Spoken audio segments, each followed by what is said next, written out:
एक बार किसी मंदिर से लौटते समय स्वामी विवेकानंद का सामना बंदरों के झुंड से हो गया। हल्ला मचाते हुए वे बंदर स्वामी जी के पीछे पड़ गए। स्वामी जी डर कर भागने लगे।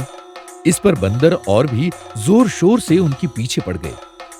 तभी एक आवाज आई, भागो मत, सामना करो।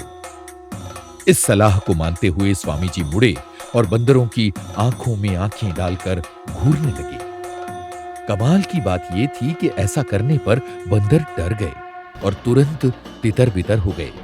बाद में स्वामी विवेकानंद ने इस बारे में काफी सोचा और इस नतीजे पर पहुंचे कि डर से मुक्ति पाने का सबसे अच्छा उपाय है स्वयं डर का सामना करना, डर की आंखों में आंखें डालकर देखना।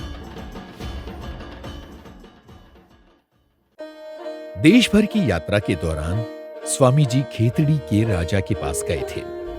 बातों ही बातों में राजा ने कहा कि मूर्ति पूजा में उनका विश्वास नहीं था।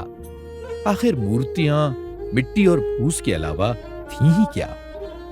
राजा की इस बात पर स्वामी जी ने राजा के सचिव से राजा का चित्र लाने और उस पर थूकने को कहा। सचिव सख्ती में आ गया और ऐसा करने से मना करने लगा। ये हमारे सम्माननीय राजा साहब का चित्र है, इस पर थूक कर मैं उनका अपमान नहीं कर सकता। स्वामी जी ने उससे पूछा, क्यों? ये सिर्फ कागज और स्याही ही तो है ना। एक सामान्य सी तुलना के माध्यम से स्वामी जी ने बहुत गहरी बात समझा दी थी। जिस तरह तुम लोग अपने राजा के इस चित्र को महज कागज और स्याही नहीं मानते, इसी तरह जब हम अपने भगवान की मूर्ति की पूजा करते हैं, तब वो मूर्ति हमारे लिए भगवान का स्वरूप ही है, मिट्टी और फूस नहीं। स्वामी जी की बात में सच्चाई थी।